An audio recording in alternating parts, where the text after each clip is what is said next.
Hi people, it's Archivist here, coming at you with a freestyle review for Destiny 2. And so what I wanted to do in this video is, rather than going through a typical scripted review for the game, instead I just wanted to do a bit of a discussion, a general thought flow for Destiny 2 as a game, because when it comes to typical MMOs, they are so expansive and so large that trying to review them at any given time is a little bit futile, because they are constantly evolving, changing, receiving new content patches, and so really does it make any real sense to invest a large amount of time critically reviewing a game when in merely a few months' time it may have entirely changed? I don't believe it does, and so instead I think it makes sense to make a snapshot of an impression of how the game exists right now. So to go through it logically, let's take a look at the story first, and this is something that has been massively improved since the first game. I wanted to go back and think about how much of an improvement this is on the previous game, as in before the Taken King, but I couldn't even remember what the story was about. I remember Destiny 1 having a very interesting world with lots of different planets and these very well detailed and well realised alien races to fight, but there was no real narrative, and it felt at the end of the game as if very little had actually been accomplished. And there were a few cutscenes here and there, but they were very poor, and the voice acting was not necessarily bad, but very strange and very obtuse. It just made very little sense, and I just can't really remember anything than fragments. And to be honest, if a story is good, it should be memorable, and Destiny 1's story was not memorable at all. I think it lacked a tangible enemy and a tangible objective. It was just missions strung together in a very hazy way. And what's quite fascinating, actually, if you read about it, is that Destiny 1 had a story that was originally drafted and then scrapped before the final year before it was actually released. So the developers had to essentially frantically compile a new story from what they'd already created in this kind of Frankenstein fashion with the original Destiny. And so what we got were these very weirdly constructed missions that were very loosely brought together, and the only real speaker in the original game was your ghost, originally voiced by Peter Dinklage from Game of Thrones, Tyrion Lannister, who delivered a very, shall we say, understated performance with some crazy bad delivery. So moving on to Destiny 2, it wasn't exactly difficult for them to trump the underwhelming story of the original Destiny, and they have indeed done so, but that's, that's not impressive. That's basically a requirement because the original Destiny story was so poor. So if you look at it on a basic level, there are interesting and memorable characters, particularly Cade 6, who's the hunter guardian hero. He's very funny, quite he's definitely the most interesting character.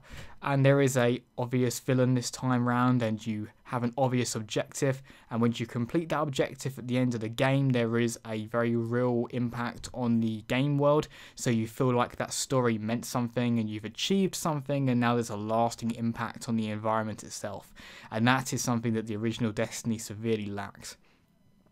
It's not a particularly emotional story, and I feel like it appeals to the lowest common denominator, which isn't a bad thing because that means it will appeal to everyone in some way, but it doesn't do anything overly ambitious or overly risky. It will throw in a few quirky characters that I quite like, that persist, not only through the story but outwardly from the story, so into some of the general side missions, which are quite cool. And they're all very well voice acted. You certainly have to give it that. No matter what you might think of the writing, the voice acting is top notch. But it is a bit safe, and the story is very formulaic. You're given your enemy at the end of the game, and it's not exactly difficult to figure out how it plays out.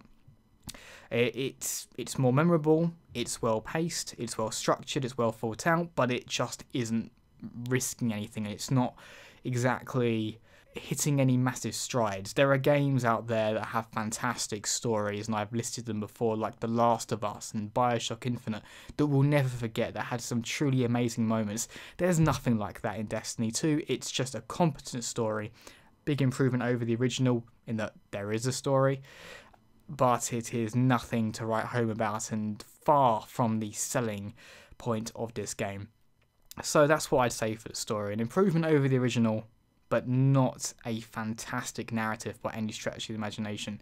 I like Cade 6. I think most people will find him to be their favourite character, but it is not a top-notch story by any means.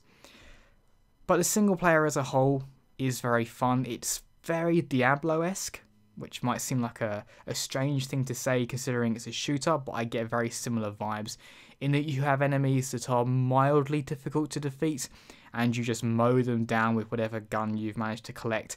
And then the real draw is the fact that you are constantly collecting loot, and the more loot you collect, the more powerful you get, and then you get to fight stronger enemies that drop stronger loot, and then you fight stronger enemies, and it's this constant sense of escalation. And this will take you from the regular missions, like the story missions and the adventures scattered across the world, into some of the more important strike missions, which you can then take part with 2 other people. And these are like dungeons in World of Warcraft, but with 3 people, where there's usually a bit more challenge and a bit more thought. I was actually surprised when some of them had platforming elements or just general very light puzzle solving elements, which I quite liked, but they were far more engaging than the regular missions in my opinion. And it's almost a shame that you do have to play the game for a couple of hours to reach them, because they are, I think, vastly superior structured to the regular missions that you play.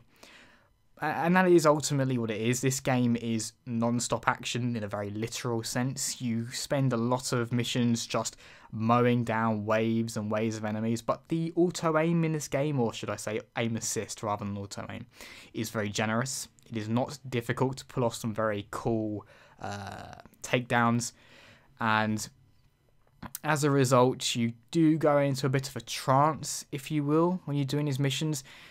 There are certain games that I think require a focus, that you can only play a game, and then there are other games where you can play the game and also do something else like watch a film or YouTube, what have you. This is a game where you can absolutely like have your iPad or your laptop or your second screen, what have you, to your right and just watch that while you also fight, because the general combat is very intuitive and, you know, it does feel satisfying. In fact, it feels very satisfying, but it's very simple. It does not feel that complex.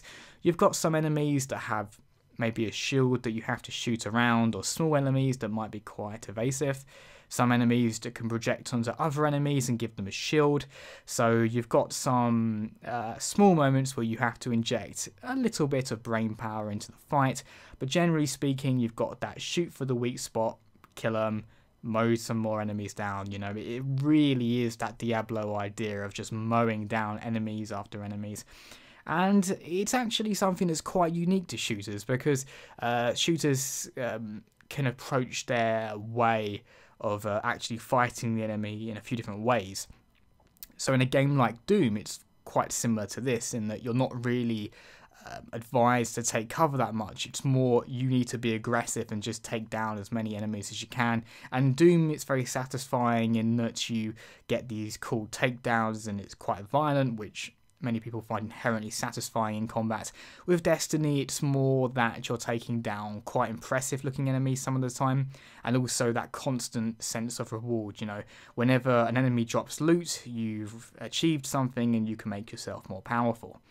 And that's something we can develop on a bit here, because the weapons in this game, I think first of all it's important to talk about how this game differs from a different shooter. So in something like Halo, for example, you kill an enemy, the enemy drops a weapon, you can pick that weapon up. That's quite typical amongst many shooters, including Call of Duty as well.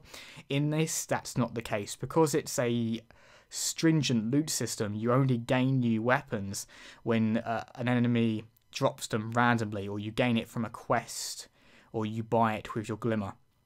You know, and then that weapon is something that you will spend a lot of time with until you upgrade it, which I actually quite like, because it does give you a sense of ownership. Whereas in a lot of shooters, again like Halo or Call of Duty, you may pick up a weapon and you use it, it runs out of ammo, then you throw it away for a new one. In this, you can customize the weapon, you hold on to it for a long time because ammo is very easy to come by, and again there's that sense of ownership, you can get used to it. But that's not to say there isn't variety. There are lots of different types of weapons in this game. You've got like handguns, assault rifles, pulse rifles, fusion rifles, sniper rifles, rocket launchers. I think it's a tracer rifle where it fires a continuous beam. I really like those. I've got this sort of ice gun that I can use. And so there is a lot of variety, but you just tend to hold on to whatever you're using for longer than you would in a typical shooter because of the way the loot system works. And, you know, I do like it. I think it works quite well.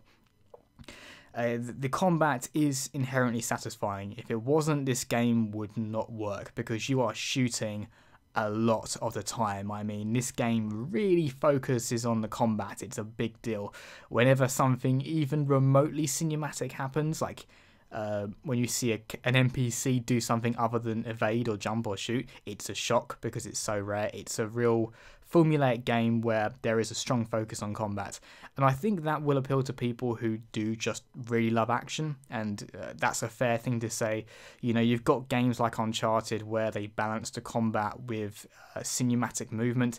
This is not one of those games. This is a game where it is about the shooting. It lives and dies by its shooting. You've also got 3 different classes. Unfortunately, I cannot speak to all of them. I've only played a hunter to level 20, which is the maximum level it now seems, for the time being at least.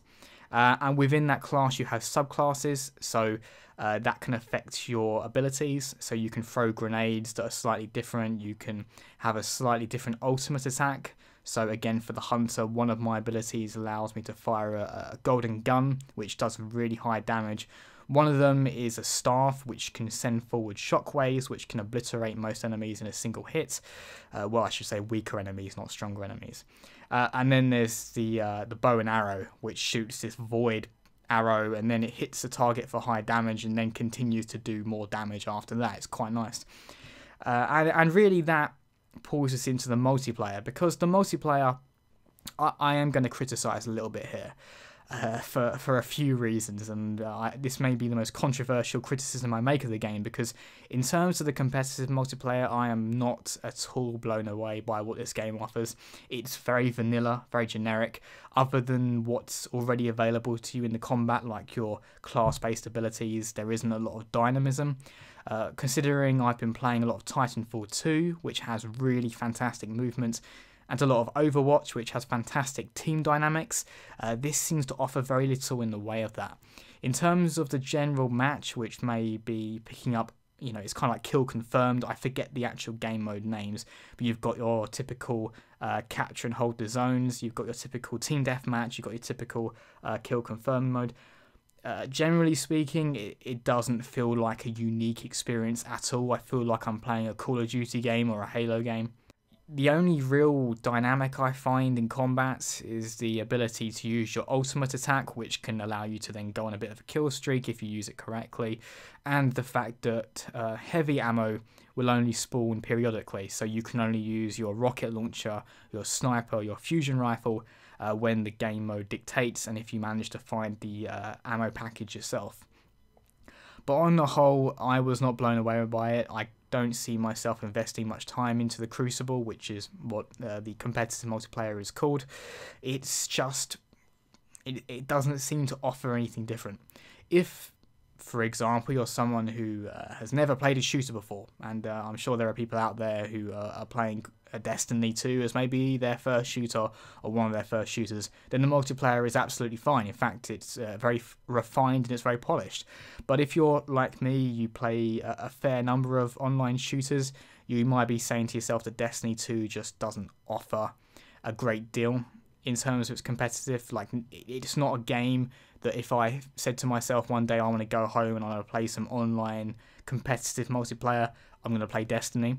I think Destiny 2 is a game where if I want to play some co-op, I am far more likely to do it, because it does offer some fairly unique co-op experiences with its strikes, where you, as like I mentioned before, you can go in with 2 other players and you can take on some larger, more difficult enemies that require a little bit of coordination, though having said that, they aren't the hardest thing to beat, to be honest, and I haven't actually had to talk a great deal during these strikes. I'm pretty sure you can get through these strikes without any kind of real communication, so long as you are basically reviving your allies and you are staying together, then you'll be fine.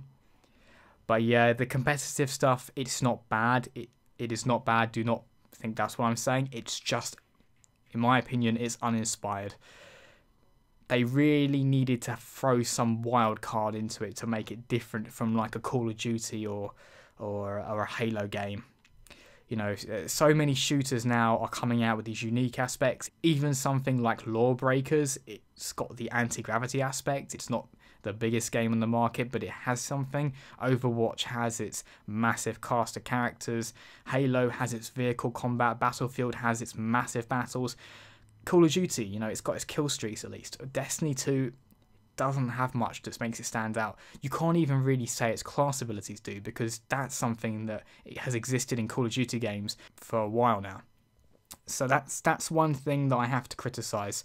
I just don't feel that it's that inspired. And to be honest, the fact that the controls can feel a little bit floaty is quite frustrating and feels a little bit outdated. And furthermore, and this will bring me into the graphics section of this little review, it's the 30 FPS on consoles. I am going to really come down hard on Destiny 2 for this.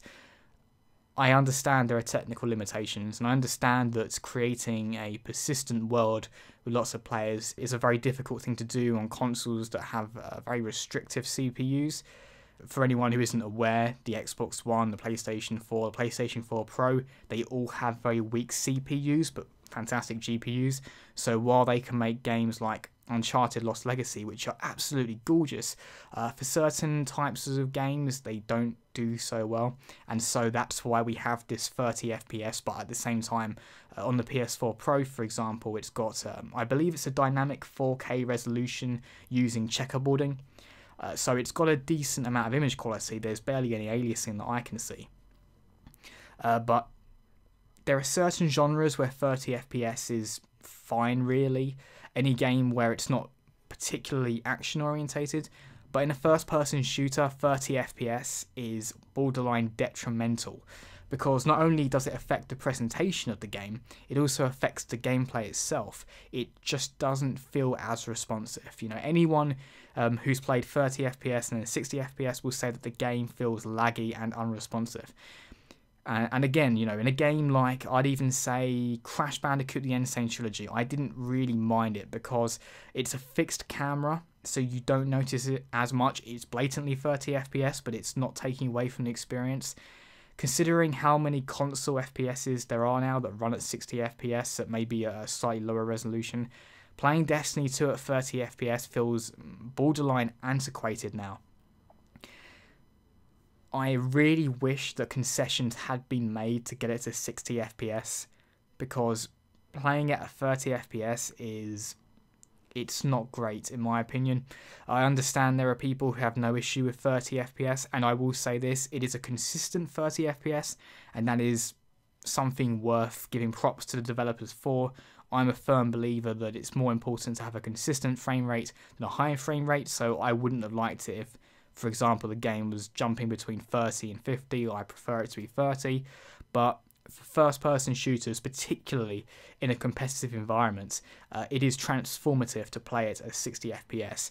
And having a game run at checkerboarding 4K is nice, but it doesn't affect the gameplay at all. It just makes the game look a little bit prettier. So this is a game that if you have a decent PC and you can wait a bit, absolutely go for the PC version, because 30 FPS for a first-person shooter, I see this as being something that becomes a thing of the past in the future, quite frankly, because it just makes such a difference. You know, whenever I see gameplay of the beta on PC for Destiny 2, I'm quite envious, and there is a fair chance that I may actually buy it on PC come October, because it does take away from the experience. You know, I'd be lying if I said it didn't. There are some games, like I say, there are certain genres where 30 FPS is fine, it's negligible. But with Destiny 2, I wouldn't say so. In fact, the graphics in general are a mixed bag. I've been playing it on PS4 Pro, so the image quality itself is fine. The artwork, so like the background, can be quite good. But the graphics themselves, they're a little bit weak in some respects. I think that particularly the shadow detail is a bit lackluster. You know, maybe it's the fact that I've come straight from playing Uncharted Lost Legacy, which is beautifully running on the PS4 Pro at 30 FPS, but visually stunning. This, I don't know, it's not a bad looking game, but yeah. So I think something you can probably pick up from what I've been talking about here is that the game graphically is not something I massively appreciate. You know, I think they should have gone for a stylized look, or a more stylized look than they have done. Anyway, so moving away from the graphics, because I appreciate that's something that is probably one of my greatest criticisms of the game. The lasting appeal. Here's something that I can speak to in a far more favourable way. So something that games like Destiny 2 and Diablo and Borderlands do very well is that constant draw of gaining power. It is the supplement to the gameplay that makes it work so well, and I think ultimately is the fundamental appeal of a game like Destiny 2. So as you defeat enemies, as you complete missions, as you fight online, you will gain armor and you will gain weapons, and they're not just different in terms of a gun shooting differently or armor providing slightly different stats, they become more powerful. So it's not just your base level that goes up, it's also your light level, which is kind of a cumulative value that is attributed as you gain power. And this pure sense of power gain is a big deal, I'll be honest. It's almost crazy how much of a draw this makes playing the game. So if the game was just a case of all the missions that exist within the game, and you could play them at any time, and the same content was there, I guarantee you it would not be as successful. Because the moment you start putting loot into a game, it creates a draw that means players will do something repetitively more often. So there are some public events, for example, and by the way, public events are these things where a random event will occur within the world and multiple people can take part in it. I've done them multiple times just to gain different loot and more powerful loot. I think that if there was no loot in this game, I probably would have done it once and then you know, never bothered again. Why would I? It's the same experience. The moment you start putting loot and rewards and weapons into a game, it really does increase the draw of the lasting value. So even if, for example, I'm not massively enjoying the multiplayer, at least I'm gaining new armor out of it potentially. And so with that pure formula that's been tried and tested, not just by Destiny 1, but by many action RPGs and MMOs, with this alone, the game has immense lasting appeal, depending on how much, of course, gaining power matters to you. If you're someone who just wants to see everything once, Destiny 2 has a decent amount to offer you. If you're someone who wants to be the most powerful player with the best weapons, then Destiny 2 has an incredible amount to offer you, and it could be like the game you play for the rest of the year because it would have that much to offer you. But it's all about that power gain and how much that matters to you. If it doesn't matter at all, then Destiny 2's appeal drops dramatically. If it does matter to you, then it increases dramatically.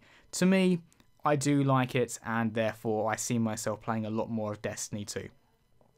But to do my closing comments for the time being, Destiny 2 is a game that I love but want to really love. On the PlayStation 4 Pro, to me, it is genuinely held back by that 30 FPS. On a shooter, it does feel antiquated, but in terms of the story, it's an improvement, although not, again, massively memorable. The gameplay is very satisfying, and the fact that you'll be shooting for a long time, it's important that it works, and luckily it does. And like I have just mentioned, the lasting appeal is fantastic, so long as the draw of power matters to you. The online competitive is, like I say, it's absolutely solid, it works, it feels fair, it feels fun to kill people like it does in any competitive multiplayer, but it's not massively inspired and should not be your primary draw. So that's my review of Destiny 2 for now. Hopefully I've given you a bit of insight into what Destiny 2 is about and my impressions of the game. As always, people, thank you very much for watching and see you next time.